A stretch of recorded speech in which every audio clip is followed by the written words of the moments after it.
Zins and Brook, you know what I'm talking about, Bernie McHale.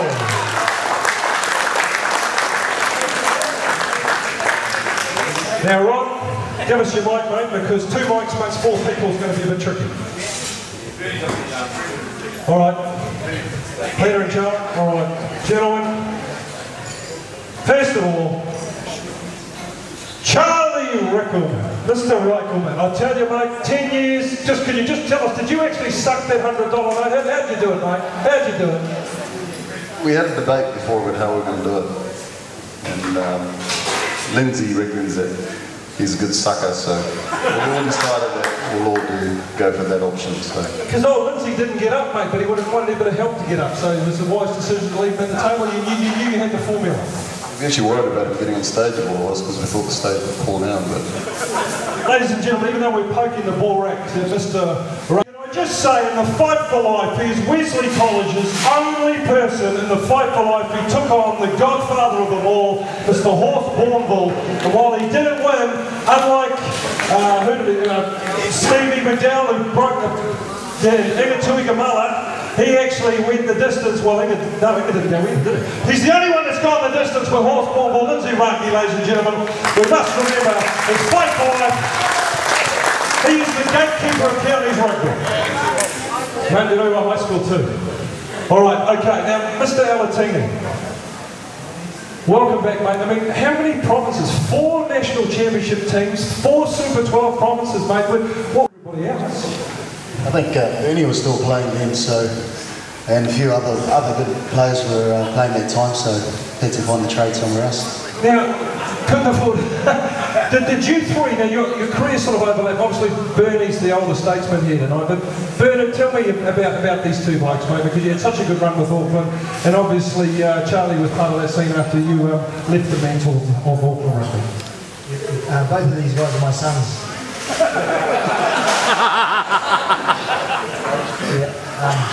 And the reason I like with these guys is because they wanted all the islanders up together, and my dad's from Ireland, so I'm an Islander. The 2 island boys from Tonga, so I like my brothers, but yeah. Peter was a lot younger than me and came in quite a bit after I finished, and Charlie was just coming on the scene, and when I seen him play club rugby for Grandma, I said, man, I don't want to be in that guy's way, so I finished. We're going to talk about your highlight. Firstly, Bernie, part of that 87 team, and it took us forever to win the World Cup. 2011 finally happened again, but just to be part of that 87 team that won the first World Cup in God's own. Yeah, it's pretty surreal, really, when you think back all those years. It was my first time in the All Blacks, and we're away on a tour in the UK with the Barbars early on, and we got named in a B-type trial because all the top guys weren't involved in it. And it's pretty cool to go have a bit of fun. We had a game down in Hamilton, and from that trial, you kept on playing a few games and got picked in the final trial. And John Schuster was probably the guy that was being lined up to be in that utility position. But he went into the final trial with a bit of a hamstring injury and didn't play as well as he needed to. And that's what all happened. And for the next 6 weeks, it was just a fantastic time. Not just on the field. On the field was fantastic. I think the All Blacks of that year played outstanding rugby. They were world leaders the way they played the game. We trained extremely hard. I vividly remember training at what's the Mary College in Hawke's Bay? Tiani College, thank you. And we had a session down there. All the boys met us off the bus, did a haka for us. We went down and we trained really, really hard for a couple of hours under BJ Lahore, and then back into lunch. But we did all those things off the field.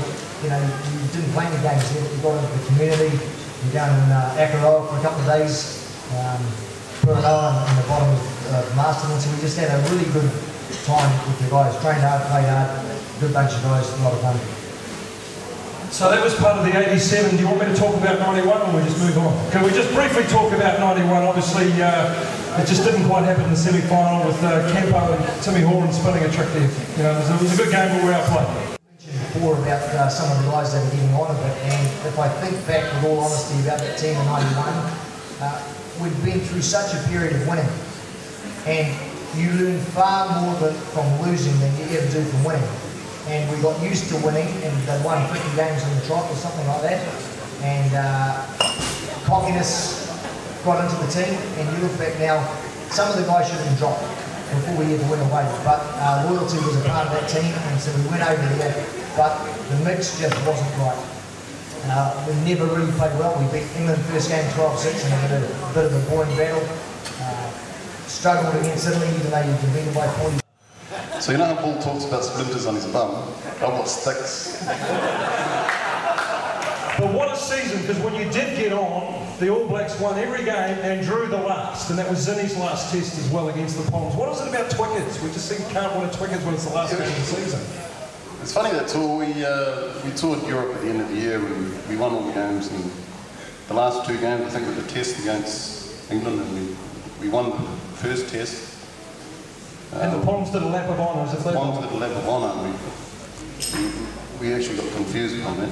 And then the last game we played in Twickenham, and we ended up drawing, I think it was 23 all or something. It was the last game of the tour.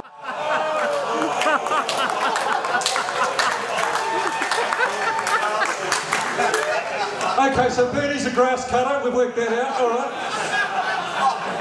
Charlie, you've just come back from Tonga today and you've got a little boat business. Tell us what you're up to. Where can we find you, Charlie? Yeah, I've got a little... yeah, it's like there was heaps of people, but when we were playing, obviously, the game was just going so fast. That's all I remember, it was just going fast, like... and before you knew it, Jonah was scoring that last try. Everyone back in the changing room tried to kind of celebrate, but no one could catch a breath, and just really in the changing room having recovery drinks and just thinking, thank God we won that game, because yeah, it was real weird but awesome at the same time.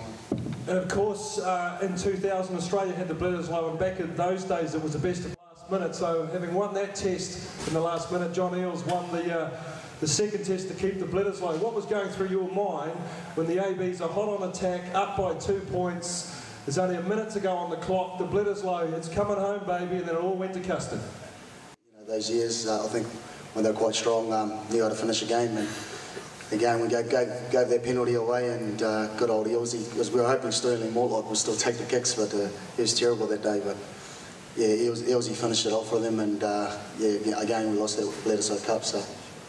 So your All Black career finished in 2000? It's right up north, little place that got hit during the tsunami. What did you do with your first jersey? Yeah, the Williams. Wow. And Peter? I still got mine, number 16. I kept it at home. Probably pass it on to my son at any stage if he wants it. Probably won't want it, but if he does, it's there. Ladies and gentlemen, 3 All